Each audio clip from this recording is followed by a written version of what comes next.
Hello muli mga kabiyahe.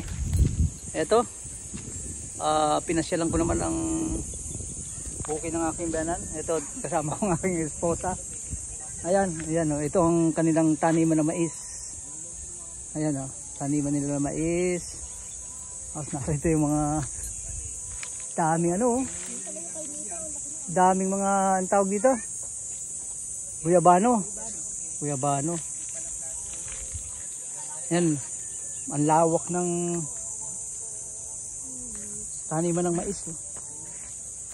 Pero hindi ko na hindi ko na abutan to kasi mga 3 ilang month ba bago mag-harvest yung mais? Hindi ko alam.